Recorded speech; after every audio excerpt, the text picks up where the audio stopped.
From youth their destiny was for war, to serve the grey warriors, to make these grey men great.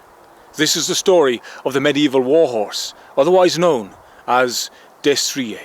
And I hope to tell you how the warhorse became the most valuable and sought after horse during the Middle Ages. There is an assumption that the warhorse was provided by nature, as though you could just walk into a field and take your pick. But this was not the case, as the indigenous horse in northwest Europe at this time was no larger than a small pony. A pony is defined as being a small horse. The International Federation for Equestrian Sports defines a pony as below 14.5 hands high. In Ireland we generally measure horses in hands, and this is a hand, 4 inches across the palm of the hand. A horse is measured from the ground to the top of the highest non-variable point of the skeleton, i.e. the withers. And this horse measures 15.5 hands, or 15.2. In relation to the Bayeux Tapestry, according to one historian, quote, few of the horses would have reached the height of 14 hands. And you can see from the Bayeux Tapestry how large the knights are on many of the war horses, which in reality are the same size as a large pony. But larger horses for military requirement would see the war horse grow through the centuries. So generations of selective breeding would get us to the horse and the size of horses we know today. And that is a story for another video. A horse, my kingdom for a horse, cried Shakespeare's Richard III. In many ways, the society of the Middle Ages depended on horses more than others before or since. A fact reflected in 2 key words used to describe the Middle Ages. They are feudalism and chivalry. Chivalry is derived from cheval, the French word for horse. Knights or chevaliers were by definition warriors who fought from horseback. The society that maintained them was called feudal because the land was based on fiefs or estates given by a king in return for military service. And for that service, horses were indispensable. The most important attribute for the war horse was that it had to be a stallion. The Bayeux Tapestry is explicit about this, and this was the case throughout the Middle Ages. It was thought that this made them stronger and more aggressive, as according to historian R.H.C. Davis, quote, the warhorse was expected to fight in the battle himself, kicking, leaping and rearing. I thought this statement was a little dramatic, being somewhat familiar with horses. But then I read the account of a cavalryman who fought with the British at Waterloo in 1815. Rattler lost her temper and bit and tore at everything that came her way.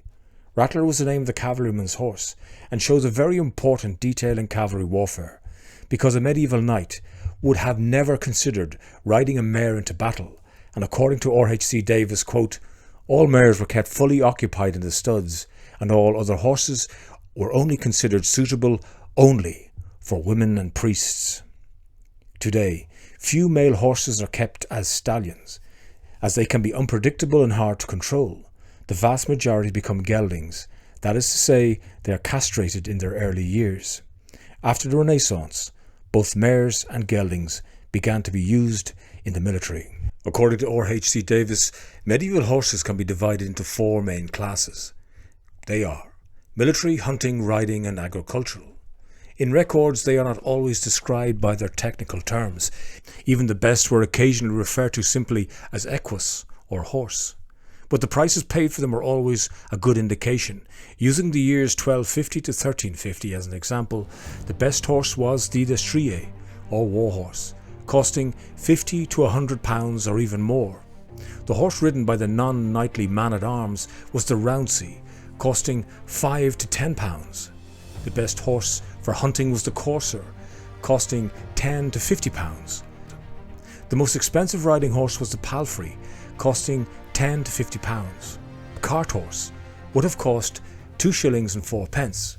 To put all that into perspective, a cheapish riding horse would be 24 times more expensive than a cart horse, a good palfrey 400 times as much, and a good destrier or war horse was 800 times more valuable than the common cart horse.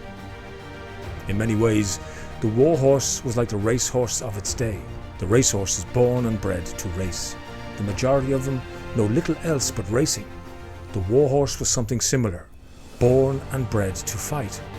A passage from the horse market in London's Smithfield written in 1173, states, "From here to the expensive war horses, of elegant form and noble stature, with ears a-quiver, necks upright and large buttocks. The purchasers watch them show their paces first at walk and then at gallop, with their forefeet leaving and landing on the ground together, their rear feet also." After the initial expedition in 1169, the Normans built their forces up over the following months to ultimately begin a march on Viking Dublin. There are no specific dates as to when horses were landed, but they did form part of the assault on Dublin in 1170. Of course, at the siege of Dublin in 1171, the Norman knights and their destriers would be decisive in defeating the superior numbers of Irish and Vikings on that fateful day. Thank you for watching, but please like and subscribe, as this will encourage future productions.